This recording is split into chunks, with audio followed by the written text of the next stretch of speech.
Bonjour. Aujourd'hui, j'ai décidé de vous lire une autre histoire. Ça me tentait.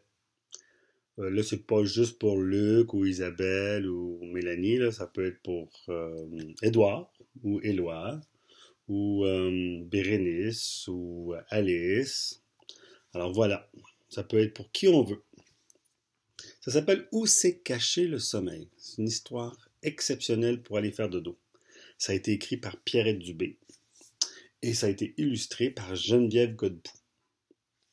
On dit bonjour à Pierrette et à Geneviève en passant. C'était une nuit noire, mais vraiment très très noire. Noire comme ça.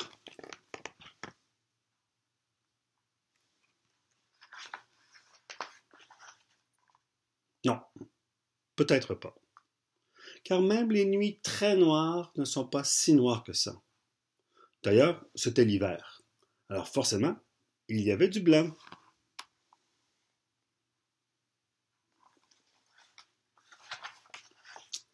Quelque part au fond d'une sombre caverne dormait toute une famille d'ours noirs. Le papa, la maman et les 4 petits oursons. Ah, mais non, l'un des 4 oursons ne dormait pas. Pourtant, il y avait longtemps que sa famille s'était endormie. Plusieurs nuits, et elle allait dormir, encore très longtemps, jusqu'au printemps. On voit les enfants, les petits oursons. Est-ce que tu vois celui qui dort pas?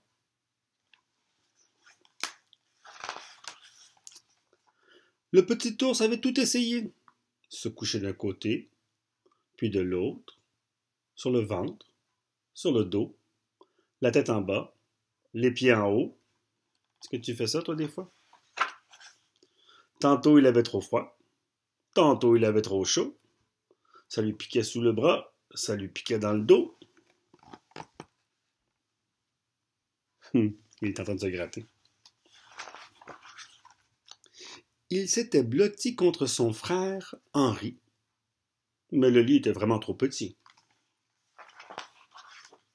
Il avait emprunté la doudou de sa sœur Loulou et même la tétine de bébé Justine.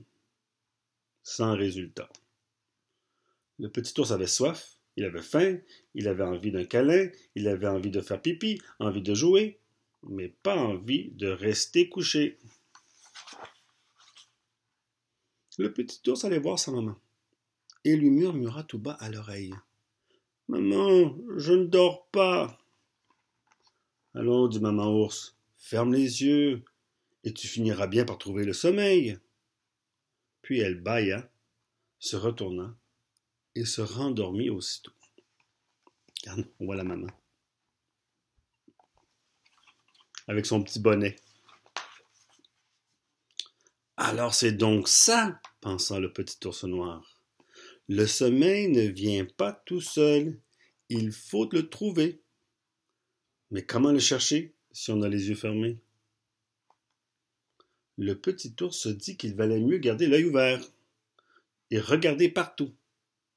Il finirait bien par trouver le sommeil.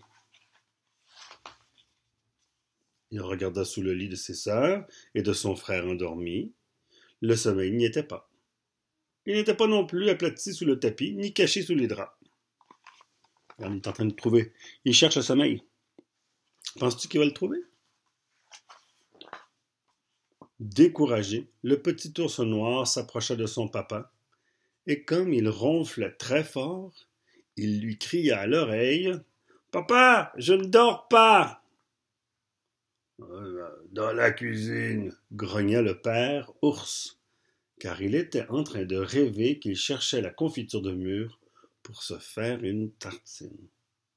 Puis il bâilla, se retourna et se rendormit aussitôt.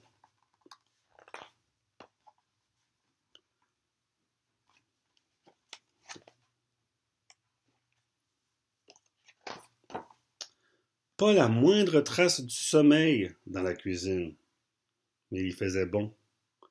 Le petit ourson eut soudain très envie d'une collation.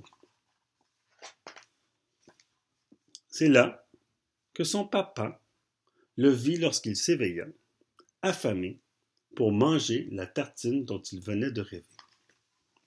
Regarde, son papa est rentré dans la cuisine et regarde comment il a trouvé son fils. Qu'est-ce que tu penses qu'il fait, son fils, maintenant? Qu'est-ce qu'il a trouvé?